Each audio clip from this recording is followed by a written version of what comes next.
Well, Frederick has asked me to come here and say something about the Rosary.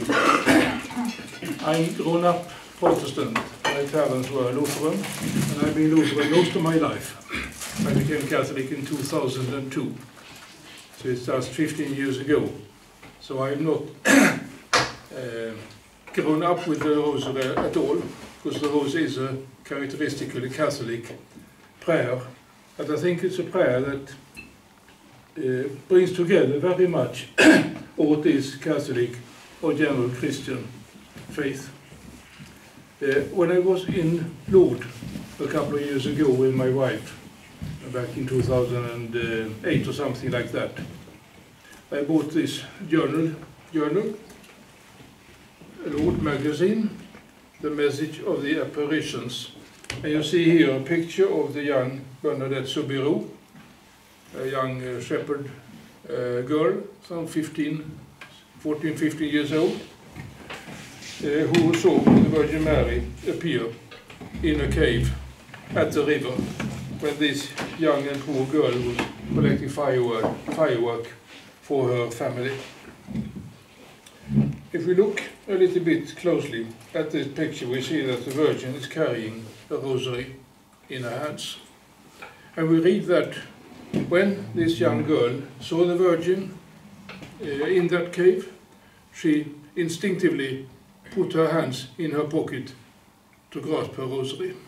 It was her first instinct was to grasp her rosary and pray the rosary when the Virgin appeared for her. So evidently the rosary was quite important for this young girl. This is back in 1858, so it's about 150 years ago. And now we have another important, I can put it here, the one who wants to look at it can do so. Well, another important apparition to the Virgin, exactly 100 years ago, in Fatima in Portugal. 3 young shepherd children, one who lived up until some 10 years ago, who was almost 100 years old when she died, and then 2 children who passed away, very young children. It's the same with that apparition. The Virgin was carrying her rosary, and the children instinctively grasped their rosaries to pray.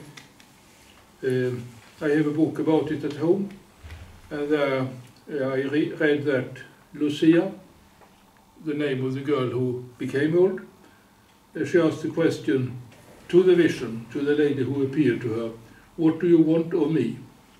And the Virgin Mary answered, "Continue to pray the rosary every day." And then the text continues that this Lucia says, "I saw Our Lady, she carries a rosary, it hangs down over her dress."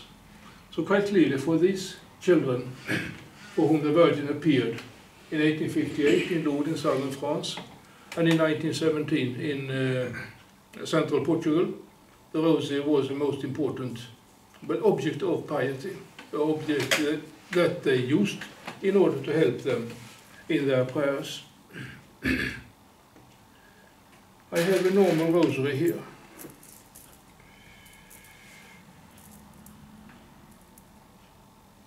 It's a crucifix here. One big, well, it's not bigger than the others, but it's expected to be somewhat bigger. Pearl here, probably made of glass in this case. 3 smaller pearls, 1 bigger again. And then we have 10 small, 1 big, 10 small, 1 big. And then we are back here after 50 small and 5 big pearls. And when you pray the rosary, you start here, and then the pearls are sort of gliding through your hands when you approach the new parts of the prayer. This is the normal rosary. If you buy a rosary, you will probably get someone of this type, with this number of pearls, and built up in this way, with the crucifix at the bottom, 3 plus 1, 1, 10, 1, 10, 5 times, until you are back here. All rosaries don't look the same. There are some rosaries who look differently. I have one here. You may not believe that it is a rosary, but it's expected to be one. It's a Bridgetine rosary. I know a Danish lady in Jerusalem, who I got to know when I lived there. She was Ethiopian Orthodox, but she had been brought up Lutheran in Denmark. And when I had turned Catholic, I wrote a letter to her telling her that now I'm Catholic. And then she sent me this rosary. It's 63 knots here, 63. 1 knot for every year that the Virgin lived. Because according to Ethiopian legend, she became 63 years old before she passed away, or before she was taken up to heaven. 63 knots here, for this 1 knot for each year she lived.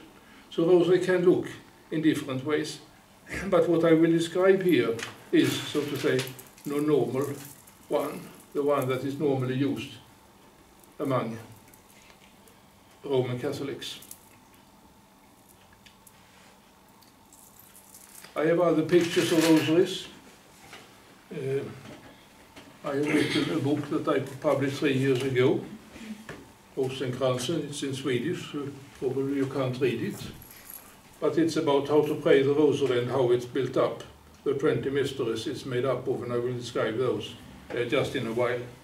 And here you have the Virgin Mary carrying the baby Jesus, and then the rosary all around. And in this case it's 1, 2, 3, 4, 5, 6, 7 big pearls, and then in between there are some 12 or something in between. So there are all kinds of variants exists of this rosary, and I would tend to say that there's not one correct way to pray it. There's one way that is normally used, and it's probably the way that is used in the church here when they pray the rosary. But it's not one way that is correct and all other ways are wrong. That's not the case. But it's the case, the matter is that it should help us to keep our thoughts at the events, salvific events, that we are expected to think of. What is typical for the rosary? Well, this book is made up of one short chapter at each 20 mysteries. One photograph that I've taken in Palestine, Israel, and then 2 pages with text which describes each of the events.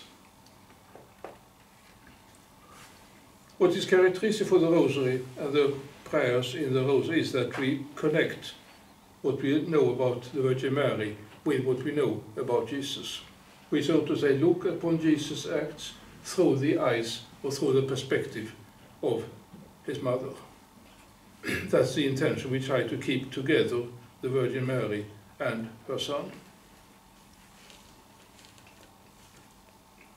It's very early that the church tried to keep together the Virgin and her son.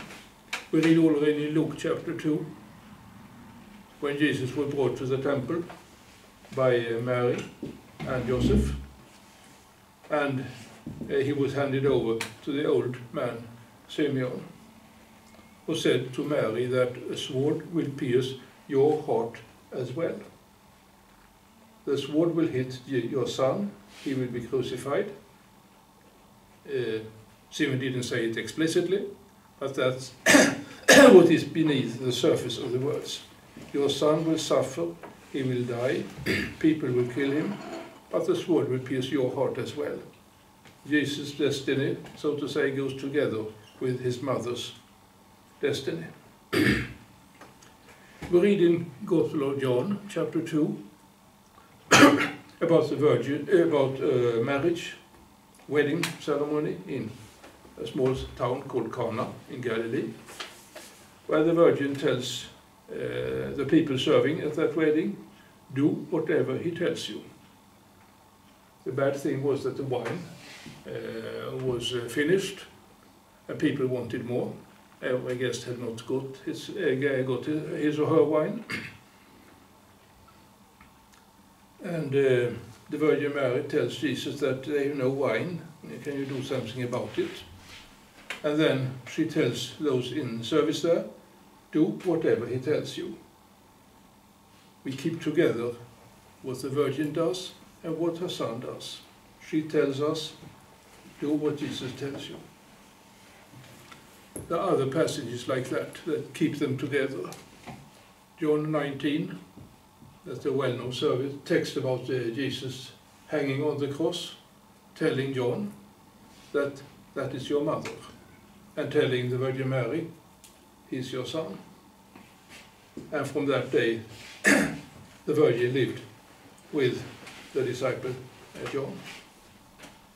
And finally, we read in Acts chapter 1, when the disciples came together after the ascension of Jesus, some women, including the Virgin Mary, was with them. So the whole time through the Gospels, it's not many times, but ever from his early childhood until after the resurrection and the ascension, the Virgin Mary is there. And we are expected, so to say, to approach Jesus through her, or, so to say, with her help.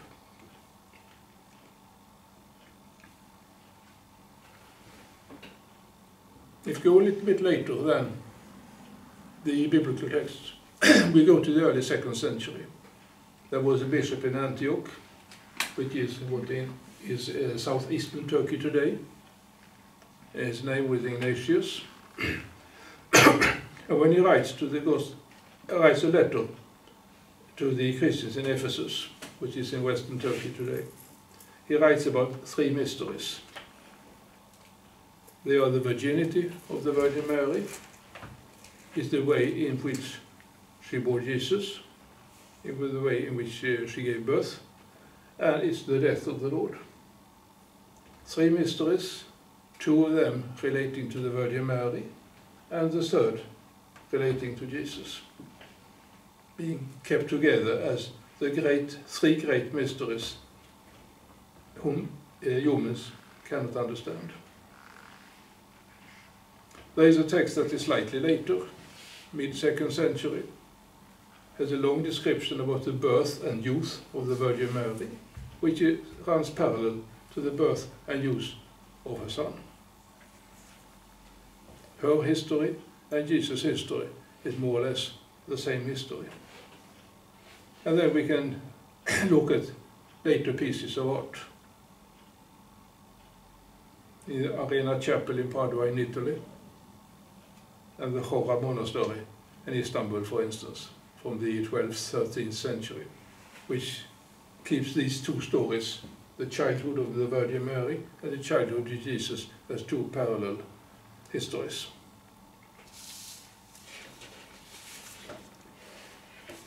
The Council of Ephesus, and then we are in 431 AD.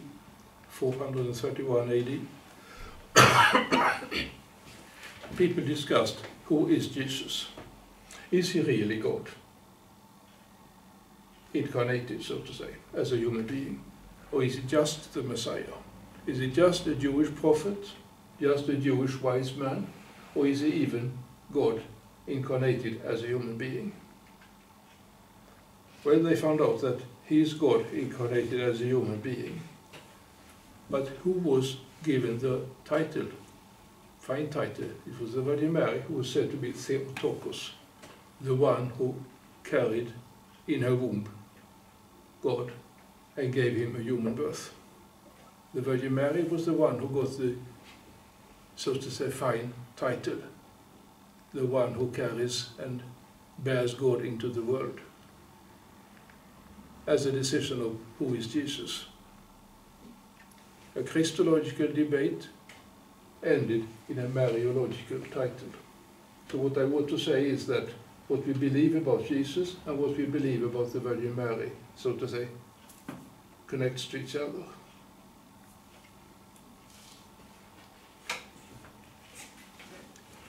I have a small book here. It's about by Benedict XVI, the Pope. And here it is published in 2000 and something.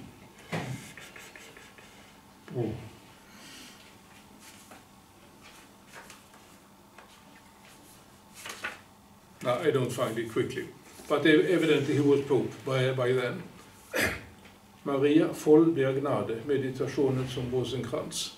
Mary full of grace, meditations on the Rosary. It's made up of 20 chapters, each with a picture, and then a short meditation by the Pope. And I can quote from page 13 here. Der Rosenkranz ist ein kontemplatives, christozentrisches Gebet und nicht von der Meditation der Heiligen Schrift zu trennen. Es ist das Gebet des Christen, der in der Nachfolge Jesu auf dem Pilgerweg des Glaubens ist, auf dem ihm Maria vorausgegangen ist. That's in German. In English it will be something like this. The Rosary is a contemplative, Christocentric prayer, and it is not to be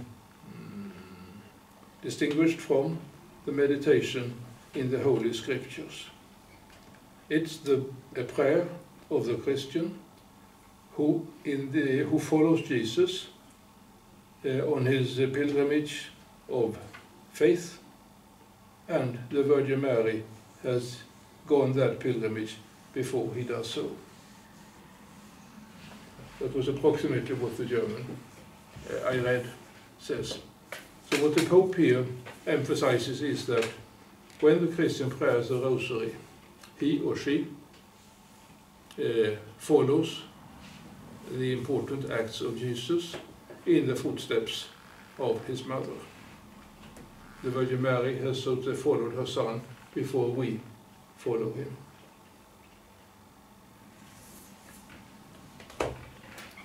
If you take this Rosary once again, we can see that it makes up very much of a summary of our Christian faith.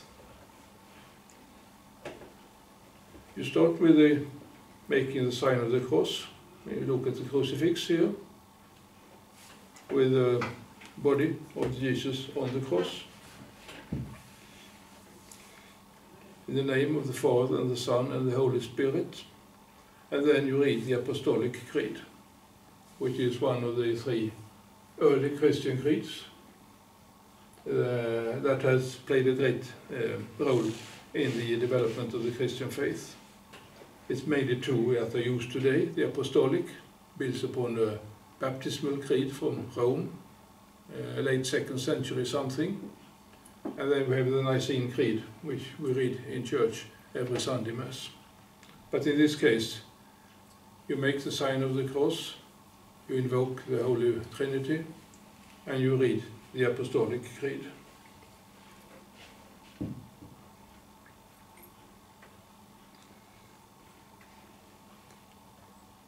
When we think of the mysteries that follow then, we see that the emphasis is upon the incarnation, how God becomes a human being, upon the death and resurrection of the Lord.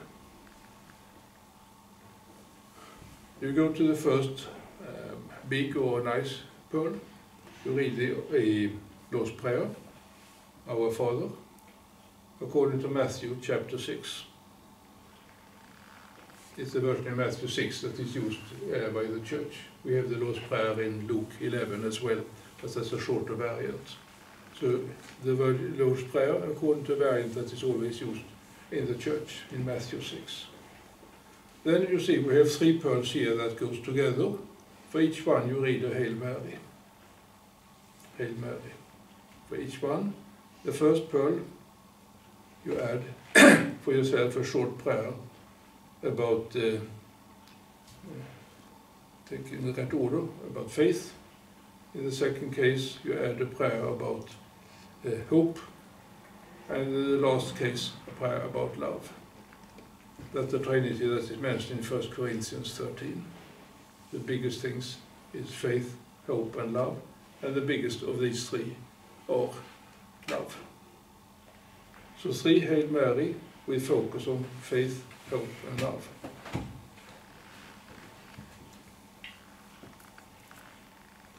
And you come to a glory.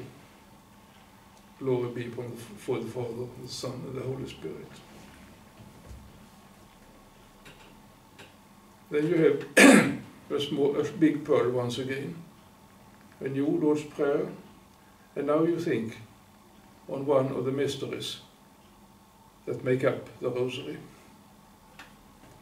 We say that we take the beginning of the Rosary, so the first mystery then is the Annunciation for the Virgin Mary, how Gabriel comes to her home in Nazareth and tells her that she will carry the Son of God into the world. And she says, yes.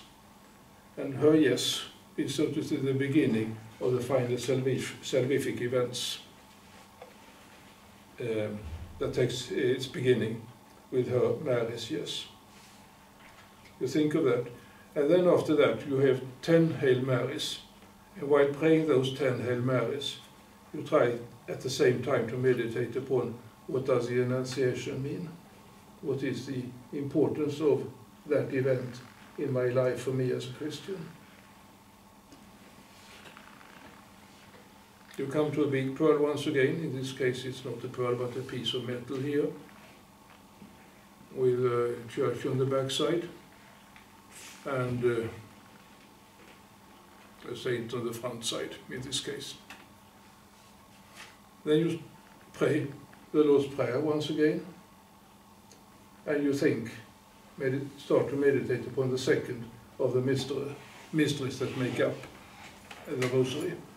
In this case it is the visit of the Virgin Mary at her friend or relative Elizabeth, the visitation.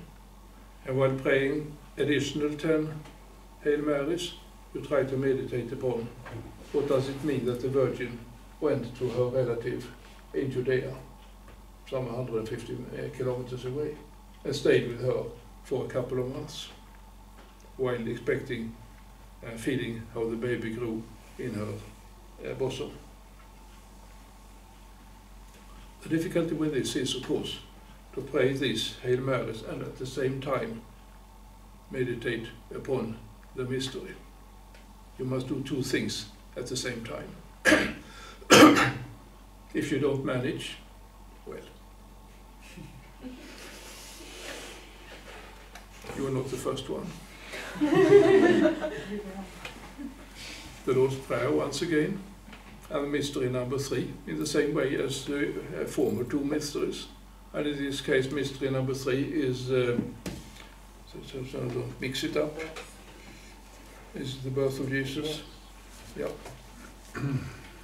The birth of Jesus, 10 Hail Marys in the same way, meditate upon the birth of Jesus. Our Lord's Prayer, and then 10 prayers once again.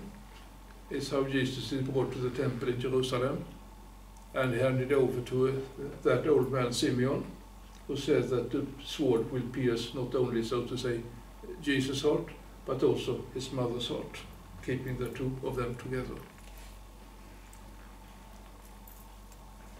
Lord's Prayer once again, and then the 5th mystery, which is how they found Jesus in the temple in Jerusalem when he was 12 years old.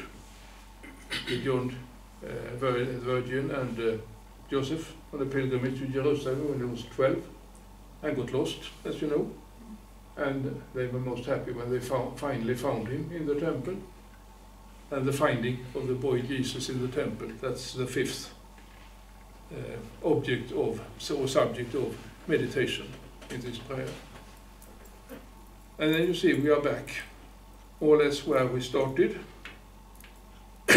here, and it ends with a Salve Regina. Then you can end it in a little bit in a different way. There are different variants, but so with the Salve Regina, the fixed idea ends, please. But don't we end each mystery with the glory be to God and the Fatima prayer? Because you said you meditate, then you go to the next mystery. No. You have glory, yeah, that's right, you have the glory to the Father, etc. And then the Fatima prayer. You can have the Fatima prayer, it's not necessary, but you can do so, yeah. Starting with each segment with Our Father in Heaven? Yes, we used to start with each segment with... Every mystery starts, so to say, with our Lord, yes. Yeah. Yes. So you have the Lord's Prayer and then 10 Hail Marys. And then Glory be to God, and then again. And then the Lord's Prayer again, and you... Yeah. For the next mystery. So it's 5, the Lord's Prayer, is 50 Hail Marys, and after each... Glory be to God. It's Glory be to the Father, etc. Yeah.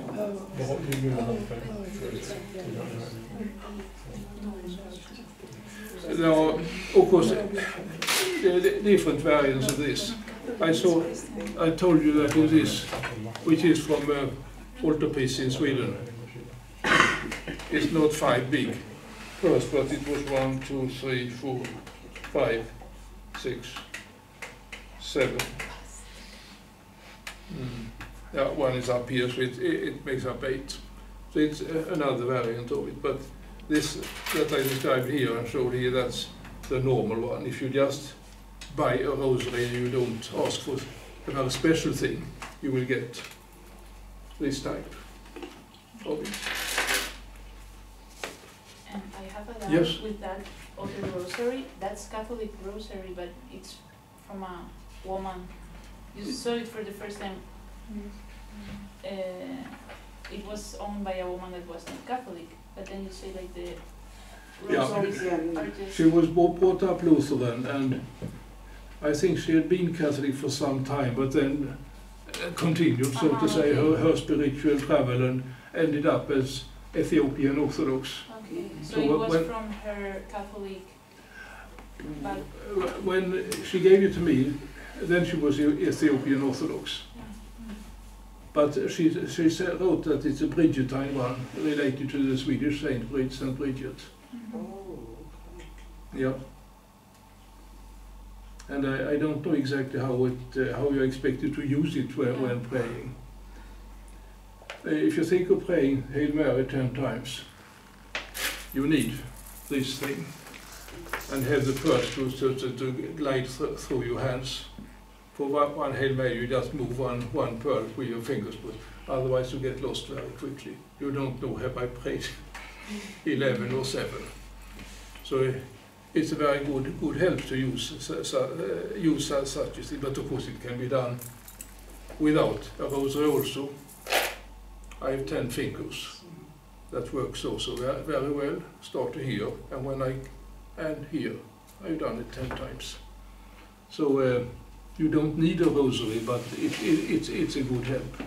But with 10 fingers you can do the same trick.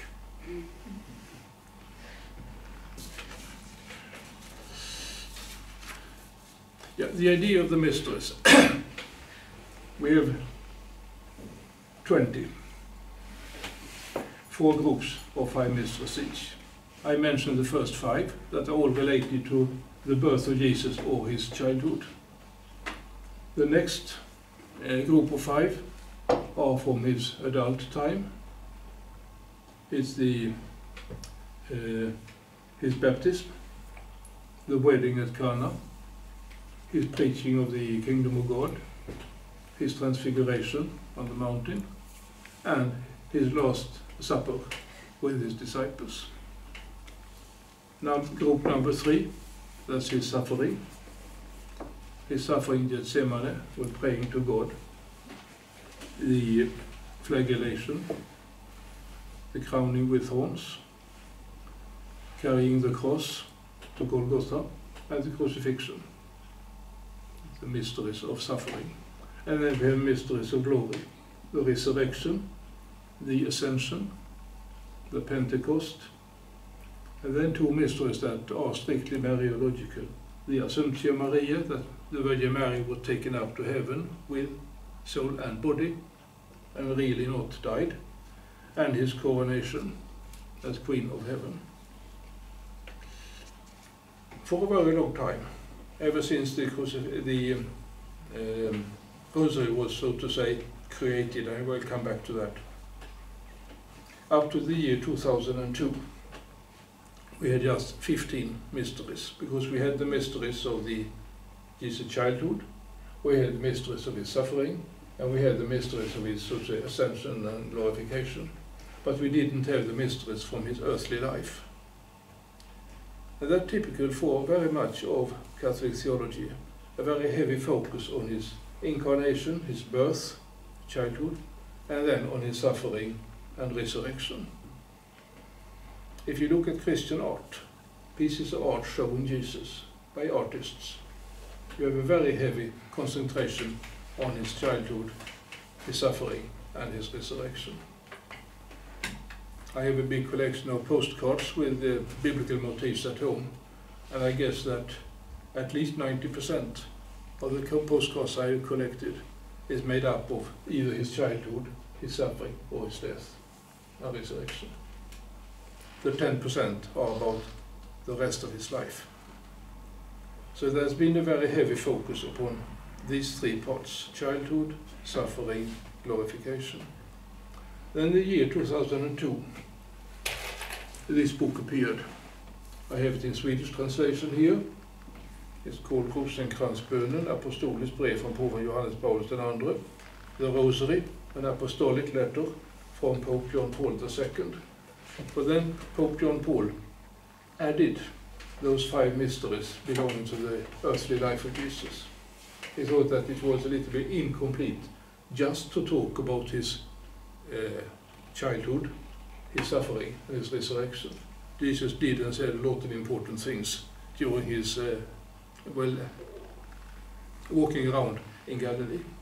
So here the Pope decided to add 5 more mysteries. So we got 20 instead of 15. And that was through a book, through a small text called, in Latin, Rosarium Virginis Mariae. That is the Rosary of the Virgin Mary. And it appeared in 2002. And that's one thing that is, I think, typical for Catholic piety. The Pope did this, and everyone takes for granted that it's the way it should be done. If a Lutheran Archbishop would say the same, all people would put it in question and discuss is this really correct. But the Pope said so, and we do so.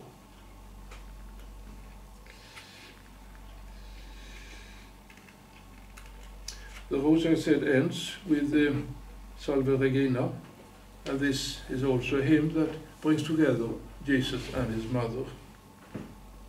She is Advocata Nostra, the one who prays for us. Et Jesum benedictum fructum ventris tui, nobis post hoc exilium ostende. Et Jesus, the blessed fruit of her bosom, let us see a Jesus. O you mild, you pious Virgin Mary. And then you end it with the sign of the cross. And you can add the Fatima prayer. Jesus, forgive us, save us from the fire of hell, lead all souls to heaven, especially those who are most in need. The Fatima prayer, because the importance of the Rosary for the children in Fatima, as I said, in 1917. The history of the Rosary, finally. It's not so terribly old, the Rosary. It does not go back to early Christian times in any way. So I think we have to start around the year 1300 or 1300, if we want to describe the history of the Rosary. We can prove that in Trier, in what is western Germany, in the Rhine Valley, around that year, 1300, there existed some kind of Marian piety that combined events of Jesus with events in his mother's life, year 1300. And there is a Carthusian monk, 100 years later, that witness about it. So we are in the 14th century or something like that. In the 15th century, there is a man called Alanus de Rupe. I don't know anything about him otherwise, but he lived between 1428 and 1475. He mentions that Dominicus, the founder of the Dominican order, is the originator of the Rosary. That may be true, but probably not, because we have no text from the 13th or 14th centuries about the Rosary. So probably that is a pious legend from the mid-15th century, that the Rosary goes back to Dominicus. And we can see that Pope Sixtus IV in 1476 mentions the Rosary and mentions the tradition about Dominicus, but says something that it's pious thought or something like that. So he has a wording that is probably not correct, but some people believe it goes back that far. But at the end of the 15th century, the Rosary was certainly in existence with its 15 mysteries. And about Carthusian monks, it was spread. And we got a Carthusian monastery in Mariefred, which is about 150 kilometers from here, at the Lake Mälaren. It was closed down by the Swedish king after some 30 years, but the Rosary came to Sweden thus then in the 1480s. Just some 20 or 30 years before Reformation came here. It became spread very quickly towards the end of the 15th century, and we have church paintings from the 1480s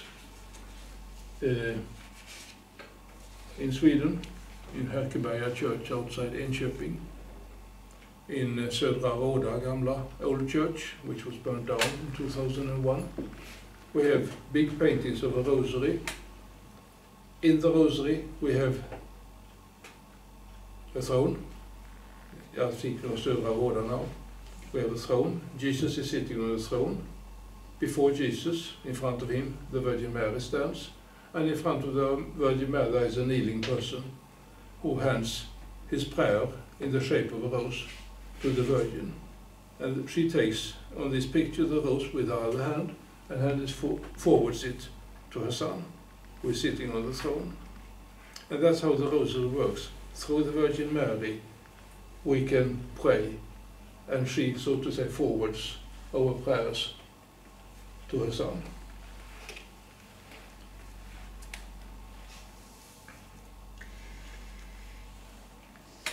The monastery came, I said 1480s, but I see in my paper here that it was in 1493, so it was still later. And we got a book that was published, printed in Sweden already in 1498, about the Rosary. It was translated in 1534 and published here in Sweden. And we can now see that during the 16th century, the mid-16th century, it was spread very quickly in the Catholic world. Then Sweden was closed because of the Lutheran Reformation, but in the Catholic world it spread very quickly. And there is a tradition that when the Catholic fleet defeated the Turkish fleet at Lepanto, which is at the western coast of what is Greece today, in 1571, it was thanks to the fact that the Christian warriors prayed the Rosary to help them against the Turkish fleet. And this led to the institution of the Feast of the Rosary in 1573. And October is the month of the Rosary, so it's a little bit queer to give this lecture the 2nd of November, just 2 days after the month of the Rosary has ended. But you may, I hope you remember it next time we read October. And it was especially the Dominicans who spread the Rosary then as a prayer for ordinary people. People who don't have a Bible, people who cannot read. We must not forget that most people through history have not been able to read. Widespread knowledge of reading is a relatively new thing. Most people in the 16th century could not read. But they knew the mysteries of the Rosary. They could use the Rosary to keep their prayers together and to focus upon the important events in the salvific salvation history. And in our own days,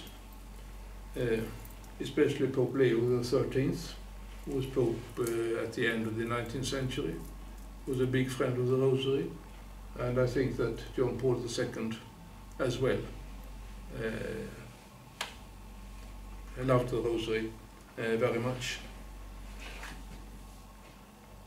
as a prayer that helps us to focus upon those most important events in our Christian faith.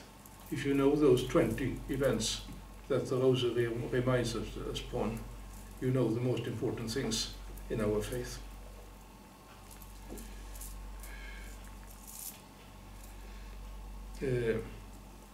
One simple sign how important the Rosary is in the Catholic world is the fact that in Spain in 1962 there was a series of stamps, 15 stamps, each stamp figuring one of the mysteries in the Rosary.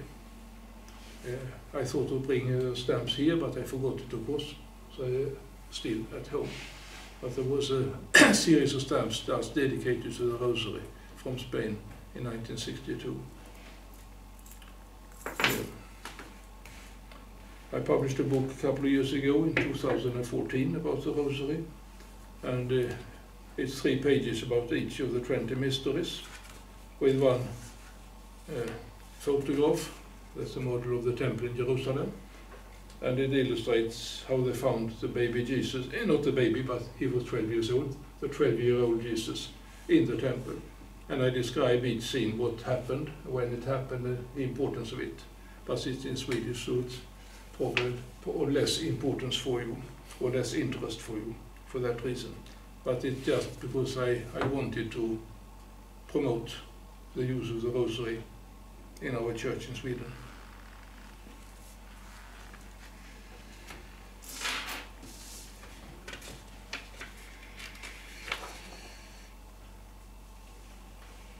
Yeah, and finally the important thing, why I describe here in this book what happened, when it happened, where it happened, is just to emphasize that what we believe as Christians is historical. It's things that have happened in this world. It does not belong to a mythical world far away, somewhere.